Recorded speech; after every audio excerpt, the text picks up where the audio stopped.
Hi, everyone. Welcome to Overfilled, the podcast. It's a podcast hosted by the three of us, Dr. Jason Jedlicka, Dr. Jamie Kuzner, and myself, Dr. Brooke Messer, and we talk about all things contact lenses.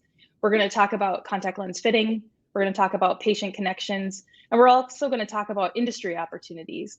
And so I think this is going to be a really fun way for us to connect with everybody and talk about cases and just really celebrate what the contact lens industry has brought to us. And that's why we talk about being overfilled with what contact lenses has brought to our life, not only in friendships with the three of us, but also, all the professional things that we have been given through contact lenses. So with that, Jason, will you kick it off and introduce yourself to all of us? I can do that. Thank you, Brooke. And yeah, this is exciting to be here.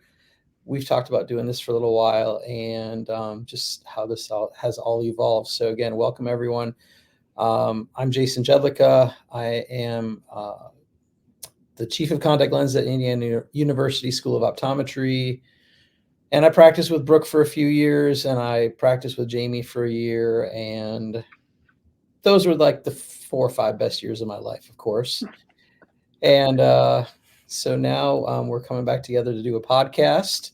And I'm excited to bring you, hopefully you guys bring us, I should say, your cases so we can talk about them. We want good cases of stuff that you want to share because it's so exciting or overwhelming or overfilling to you, or just stuff that you have questions about and you think, let's talk about it and bring it up. And so this will be fun. I hope you all take the time, and you don't have to have like professionally edited photos and videos, just whatever you grab with your phone, shoot it to us, and we'll go through a case here today and show you what we're talking about. But yeah, great to have you with us.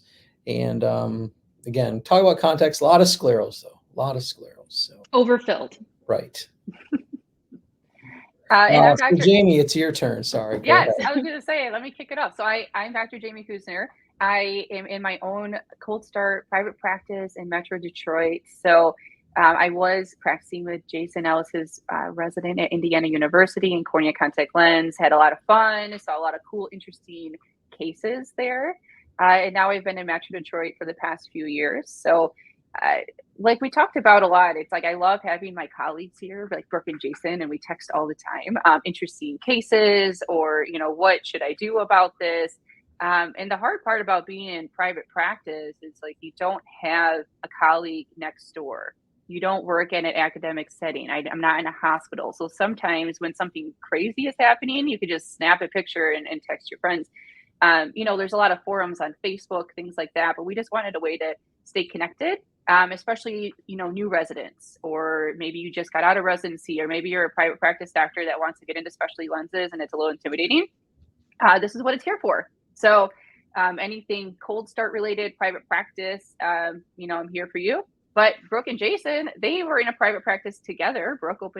Jason opened up his own practice. Brooke joined him. Brooke was an owner as well. So anything practice related, we could also help there too. Mm-hmm. True. Yeah. And one thing that I think you hit on, Jamie, that's awesome is the three of us have kind of been living Overfilled, the podcast, for the last couple of years already.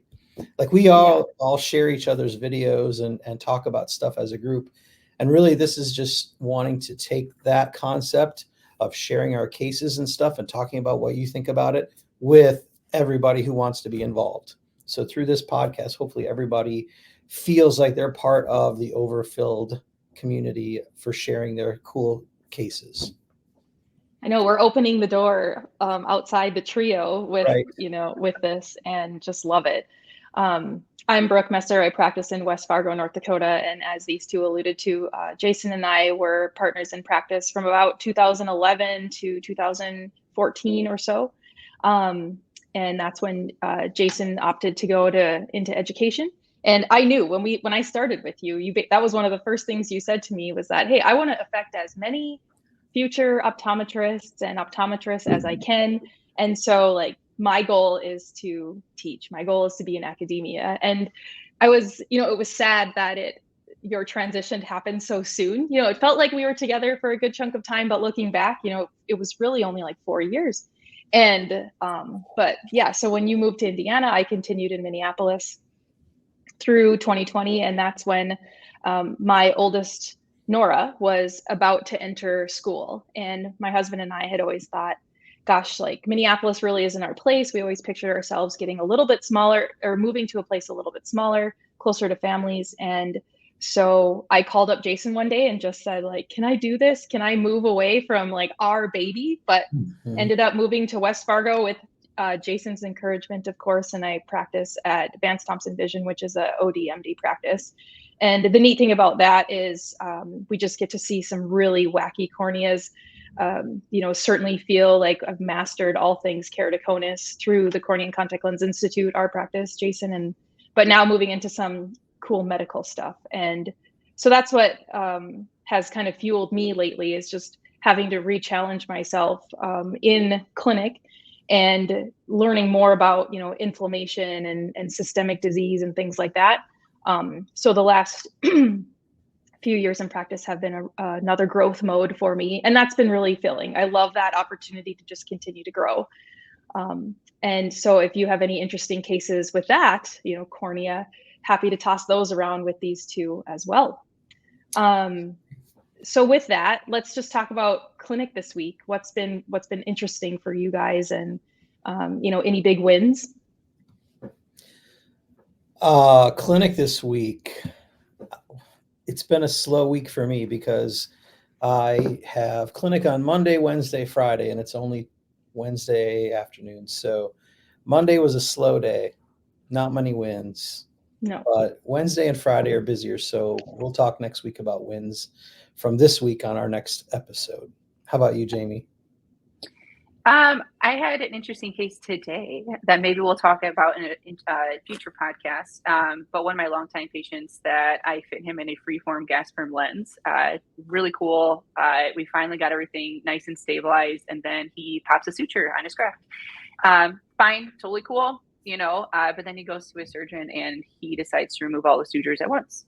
And now all of a sudden, all of a sudden, the whole graft is in a different orientation than it used to be. So he called me up when we came in, and we're basically starting over, which is fine. Actually, I find it very interesting. That fills me to like restart a cool fit. He was like, man, I'm so bummed out because like you got me seeing the best I could in my life, and now I can't wear that lens anymore. So we can always go over not even just sclerals. We can always talk about gas perms. It's still like sometimes it's a dying art, fitting a gas perm on a graft patient. So I saw him this morning right before we recorded. So that was an interesting one. So not necessarily a win, but a challenge, I guess you could say. For me, it's been fun with, I have a Medmont Meridia, and I've been playing with the composite elevation map to try and get limbal data to use, bielevation and the echo design with the Zen lens. So even though I don't have scleral profilometry, I've been trying to design the lenses just based on using that. And so I've done that on a couple patients. So no lenses back yet from what I've designed, echo designs on those eyes, but in the future, we'll certainly bring those updates and share some images. One recent maybe loss for the week was we recently moved into a new clinic and I couldn't find one of my instruments. So I couldn't figure out what room it is because it's a pretty big new clinic, it's built for growth. And I was looking around and I was walking and, had to like kind of talk to the patient while I was walking in circles trying to figure out where exactly I was going. So that that was kind of an embarrassing moment, but we had a good laugh over it as we recognized that it's a pretty big building now. So we'll get used to it. Growing pains for sure. Yeah. I definitely don't have that in my 1,800 square foot office, but I will say yesterday, I did get my second lane installed yesterday. So we are growing. Now people might get lost between the two exam lanes. It's possible. It won't be like Brooke, but we're growing. We're getting there. Nice. Sometimes I miss that, just like if I could do it all over again. I've often said that I would have like just 2 rooms, like very small, keep the team small, and minimize all the outside things, like evaluate what insurances are most important to my people, if at all. And there is a beauty of having a nice, cozy, small, very intimate practice as well. So sometimes I envy and miss that about the old practice. So with that, let's talk about a case. Jason, you've got some images Yeah, ready for us so to kind of chat about? And I do. So, just like we all talked a little bit about as we were introducing ourselves, but the whole goal here really is um, to talk about how our patient interactions bring joy to our lives, how fulfilling, but also, how we do that for our patients as well. So overfilled, um, I think what the concept started with imagining a scleral lens. And we've all heard you use the term overfill it. We tell our patients when they fill it with saline, overfill your scleral lens. And they go, what does that mean? What does overfill mean? I don't know what that means. And you're like, well, fill it up so it's like over the top. Um, so that's the scleral lens reference, but then also everything else. So so I had a patient last week, and she was really just a perfect example of the joy that fitting scleral lenses can bring. And we've all you know if you've ever heard me talk, you've heard me say that someday when I retire, and I recap my 100 best moments in optometry, 96 of them are going to revolve around scleral lenses, right? And that's just because they're very rewarding. You literally change lives, right, Brooke? We had a lecture called Changing Lives with Scleral Lenses. Okay. So anyway, this was someone who came in last week. She was referred in from another doc here within the school practice. Her right eye's pretty good. She was like 20/40, 20/30, correctable with glasses. But her left eye, she has a long history of chronic inflammation. And by the way, I did ask her if I could talk about this. So we're cool with HIPAA, don't worry. If you send in a case, make sure your patient knows about it. So we she ended up with a pretty bad infection a few years back. They thought maybe a fungal keratitis on top of everything. And her cornea just scarred over. And so she had a corneal transplant now going on 2.5, 3 years ago. And so was referred in for a scleral lens so she could see. So when she came in, her vision in her left eye was like counting fingers at 3 feet. And refraction really got us nowhere. And so we took a measurement. And so I'm going to hopefully show. Okay, so here's her scleral topography. And you can see, if you've looked at what a topography of a corneal graft looks like, this doesn't surprise you. Now, it's not the best map. You can see some black dots up above and some dead spots up above, but it served the purpose, right? Like we were always going to diagnostically fit her. I was never planning on using this to actually create a lens necessarily, but you can see from the scan that her cornea looks pretty irregular. And then, of course, the rest of the eye looks very steep in spots and very flat in others. So anyway, if you look over to the right side, we've got some measured data. And the thought was her corneas were like 11.6, 11.7. So I'm thinking 16 millimeter lens. So I put my ring diameter up there to 15.8 because at 16 I was not getting data. So we set it at 15.8. We took our best guess, and you can see the numbers. It said scleral or sagittal height of the lens down at the bottom, 5450. So I just rounded up to 5500. And the sag height astigmatism value there in the middle on the right side says 163. So, my diagnostic toric lens had 180 microns of toricity. So that's kind of a good place to be. So we just grabbed the Oblate series 5500 sag toric lens and slapped that thing on.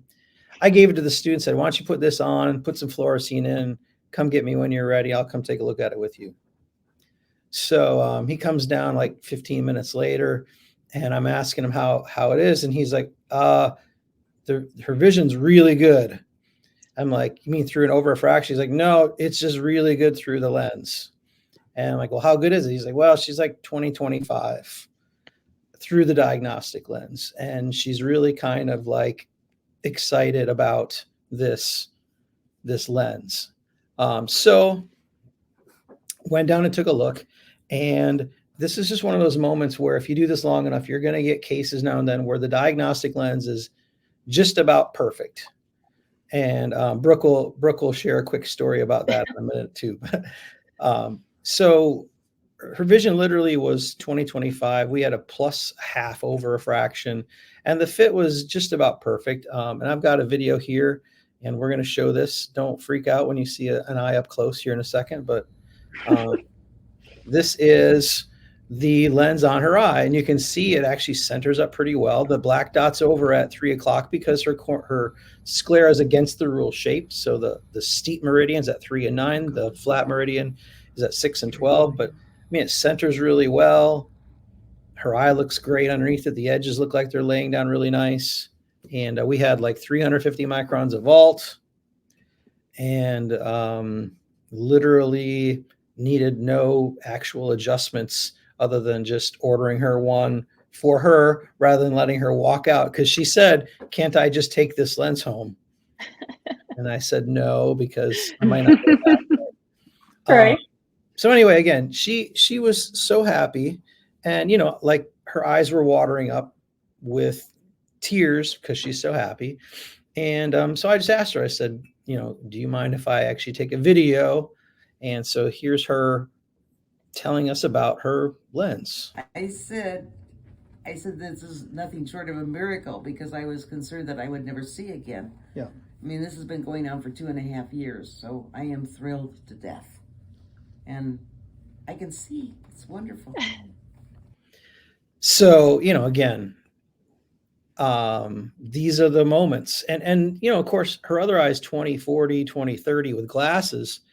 So her thing is, I can see better out of this eye now than I can out of my quote unquote good eye. So, it's one of those moments where you just get tingles up your spine. You're like, this person's life is forever better for this few moments of putting this lens on. And so a moment of overfilling my life, overfilling her life, overfilling her scleral lens. So that's what overfill means. This is what we're about with the show. And we really just want your cases. And again, please include yourself introducing the patient and the case in your video. We'd love, to get a video of you introducing yourself, basically like, "Hey, this is so-and-so from wherever you live, practice, and I've got a case or I've got a question for Overfilled. I wanted to see what you think of this, or I wanted to show you how this turned out." It could be really wild, wacky lenses that you got to work. Could just be cases that are really heart-touching cases, and we'd love you to share them with us, and we'll air them on our podcast and show the rest of the world too. So that's what Overfilled means to us. It's about changing lives one at a time with specialty lenses, and in particular, scleral lenses. But Brooke, tell us your little story.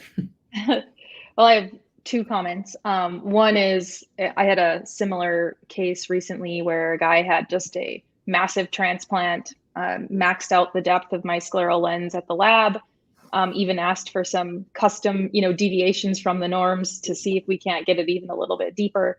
And he said the same thing. He's like, "I thought this eye was dead." He had a transplant for keratoconus and was relying on his other eye. And now that he's had cataract surgery in his keratoconus eye and then a new lens on the other eye, he actually sees better out of his scleral lens. And, just the depth perception and all of that, it really brings a lot. And they're just so grateful. So that it really is what keeps you going, through all of these fits that are complicated. And sometimes you roll into second warranties for these patients. But it really does, keep you going strong and happy at work every day. And the other case was back at the old practice. Jason had moved on, and there was a point where I realized that, gosh, like I'm missing Z2 out of my Zen lens diagnostic set. And so I just reordered another one, whatever, maybe it broke or something like that. And here, a couple years later, a patient shows up, and I have no order in her history that she had like paid for a lens or that she got a lens. She had a fitting, but no lens. And so I thought, oh, it must have not worked. Like maybe it canceled or something. So I go in and see her, and here on her lens, there's a little Z2 etched right into the lens. And what happened was she had actually seen you, Jason, and the lens fit perfect, no over refraction. And you asked her to come back like 4 or 5 days later to reassess the lens so that we could order it for her. And then off she went and came back instead of 4 days later, maybe 4 years later. But yeah, so that's maybe a lesson learned, that if the diagnostic is perfect, hold on to it and get them an order so that they can have their own lens. But yes, I did not let her have this diagnostic lens. Order a new one for her for sure. Yeah. Well, I've had patients where like you're maybe they're training, like if you're in office where you train during the fitting, I've had patients like try to leave. Yeah. Or like I'll put the diagnostic on and I'm talking to them and I'm washing my hands and saying like, okay, well, I'm going to take the lens. Oh, I can't just take this home with me. Like they're getting up to leave. So I could totally see how if you handed her off to a technician, she's just like, yeah, thanks for the lens. Like, just sneak right. Yeah. Well, I'm sure I didn't hand her off to a technician. Maybe a student though. Maybe that's what happened. Who knows? Yeah. I can always blame that. So a couple other things that I wanted to chat about before I activate vacation mode. We're off. My family is off for spring break. But one other thing that I wanted to comment on being overfilled with, the contact lens industry and things is the industry involvement. And, 3 of us are pretty involved with, the Zen lens design and, teaching others about that. And, with Jason's, design and involvement with the lens, that's where, a lot of our scleral lens fits land is with that lens. I mean, we do others as well, and we'll talk about those. But, one thing that has come onto my plate recently is being involved with the International Congress of Scleral Contacts, ICSC meeting in San Diego. And I got offered the opportunity to chair the meeting this year. And so that is another way that I feel really grateful and excited about the contact lens industry. And the planning a meeting as a scale as this has been really rewarding as well, connecting with other docs that are chairing the meeting. Dr. John Gellies and Ariel Sorenzi it's been really fun to team up with some people that maybe I don't work with as closely and build those relationships, work with international speakers. So that's another part of my day-to-day that has been really fulfilling for me lately. How about you guys? Well, why don't you tell them when it is? So it's in San Diego this year, which is going to be beautiful.